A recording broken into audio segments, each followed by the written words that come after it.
Kapan kita akan menjadi cerdas? Adalah ketika kita sudah sering berdialog dengan diri kita sendiri. Karena kecerdasan kita ada di dalam diri kita sendiri.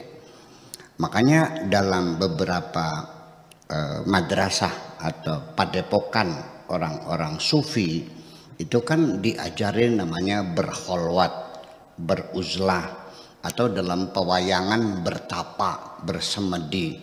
Nah itu tradisi semacam itu hampir punah di dunia ini. Karena sesungguhnya mengapa kita harus berkholwat? Karena ketika kita itu sendirian, kita baru berdialog dengan diri kita sendiri. Ketika kita dengan banyak teman, ya di tengah kerumunan, kita berdialog dengan orang lain.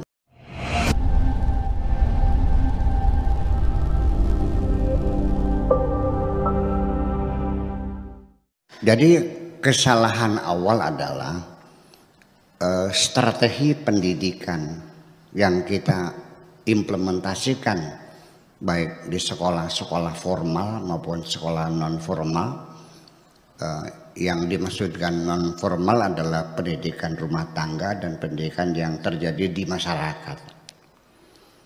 Memang dari sejak dulu, dan saya juga termasuk anak bangsa ini yang mengalami menjadi anak didik juga, lebih banyak fokus pada hal-hal yang sifatnya kognitif,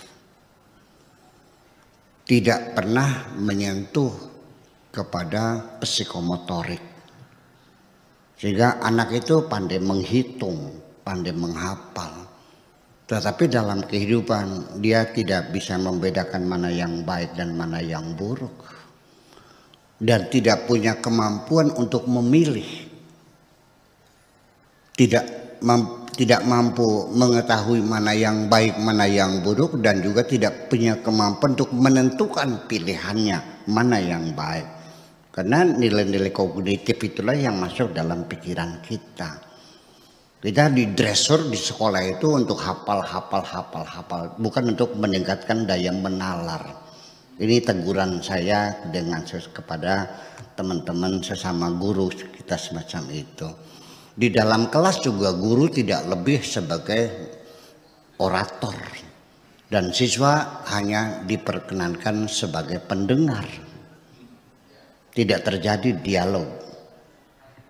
Iya, semuanya hanya monoton semacam itu. Itulah akibatnya anak-anak kita dapat selembar kertas sarjana tapi daya menalarnya masih diragukan. Termasuk Anda. Perlu tanyakan. Jadi pada akhirnya ketika istilahnya tadi apa, hati kecil ya, singkatnya. Ya, hati kecil. Kalau saya istilahnya itu ya apa ya? Ya begini. Jadi bagaimana supaya kita cerdas, bisa menentukan pilihan mana yang baik, mana yang buruk, mana yang bermanfaat, mana yang berbahaya. Iya. Jadi kita nggak usah melarang anak kita main HP, bermain internet dengan aturan-aturan, jangan melacak situs-situs yang tidak benar. Susah kita mengontrolnya. Iya, akan mencuri-curi waktu. Ketika kita tidur, dia buka internet, dia lihat hal-hal yang tidak layak untuk dilihat.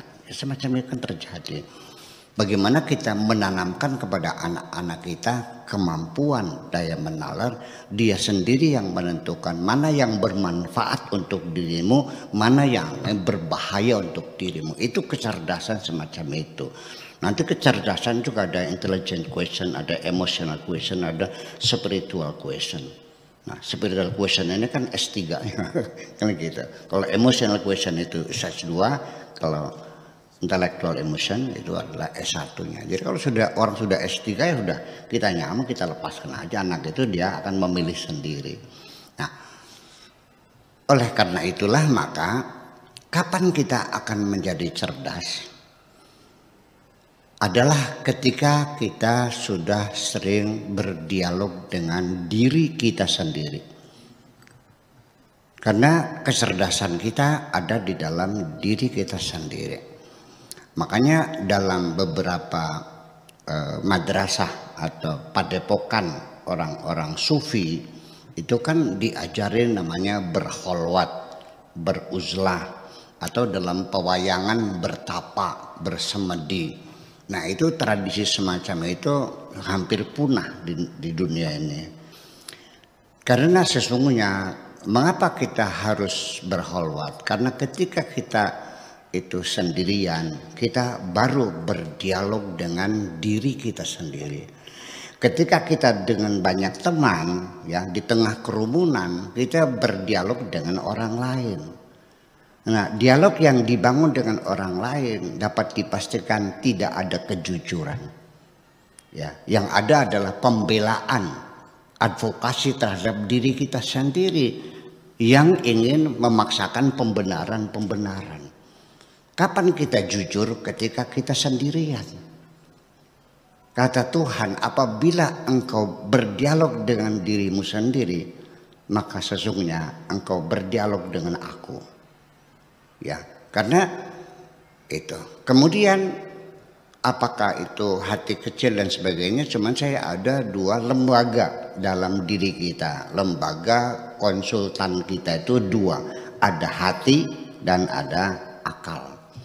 Nah, ketika kita menghadapi persoalan-persoalan di dunia dan kita sulit untuk menentukannya, kita berkonsultasi dengan akal kita.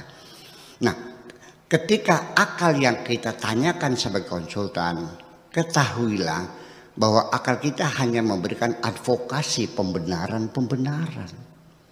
Dan tidak mungkin akal kita mengakui kesalahan-kesalahan dan kelemahan-kelemahan kita. Ya, jadi yang mampu memberikan penjelasan, memberikan bimbingan kepada kebenaran dengan secara jujur adalah hati kita. Karena hati kita tidak pernah berbohong. Maka dabal fuadu maro'a, hati kita tidak bohong. Jadi supaya kita itu cerdas, ya seperti dengan itu, hati kecil dari ya, yang sering-sering kita berkonsultasi bukan dengan logika, tapi dengan hati kita dalam perenungan, dalam tafakur, ya. Makanya beberapa agama di dunia semua itu juga punya ajaran-ajaran pertapa semacam itu, semua ada. Berkholwat menyendiri dalam kamar, ya berdialog sendiri dan semacam itu.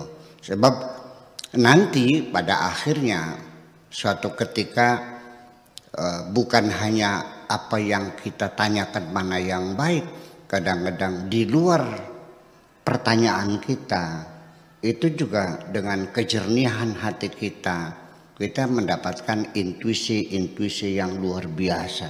Bukan hanya baik dan buruk, tapi kita diberi arahan untuk melakukan hal-hal yang hebat. Apakah dalam bentuk sastra, apakah di bidang politik, apakah ekonomi, gagasan-gagasan besar itu berbentuk intuisi. Dan intuisi itu masuknya hanya di alam bawah sadar. Bukan di alam sadar, di bawah sadar, tapi juga tidak di bawah unconsciousness, bukan di alam yang tidak sadar, tapi otak bawah sadar. Masuknya di situ, karena kerja otak bawah sadar kita itu wilayah kerjanya lebih luas daripada otak sadar kita. Bahkan sampai dalam detik yang sama kita bisa melakukan banyak pekerjaan dalam detik yang sama. Karena kita bekerja di bawah sadar itu. Ketika kita menggunakan alam sadar kita, maka yang kita kerjakan ya satu hal saja. Yang lainnya kita lupakan, kita abaikan dulu. Tapi dalam alam bawah sadar itulah kita bisa mengerjakan banyak hal. Saya dulu ketika berceramah kemanapun, maupun ke Palembang, ke Jogja, ke Surabaya, saya nyetir mobil sendiri kok dulu. Baru 3-4 tahun yang terakhir ini ya saya memakai sopir. Saya lebih suka berkendara sendiri. Nah, ketika saya sedang mengendarai mobil, dalam saat yang sama Mata saya selalu melihat spion kanan kiri, spion di atas, melihat ke depan orang yang nyabrang, ada mobil mengerem, ada mobil mau nyalip. Kita dalam kaki kita juga siap gas, siap rem, siap kopling dan sebagainya. Itu bekerja. Tetapi dalam hal saat yang sama saya juga menikmati rokok gudang garam yang saya hisap itu sambil menikmatinya. Dua. Yang ketiga, saya juga menyetel lagunya Celine Dion, The Power of Love, The Power of Love. Saya menikmati lagu-lagu Celine Dion. Di saat yang sama juga saya sambil berkendara juga sambil merancang materi apa yang akan saya sampaikan dalam ceramah hari ini.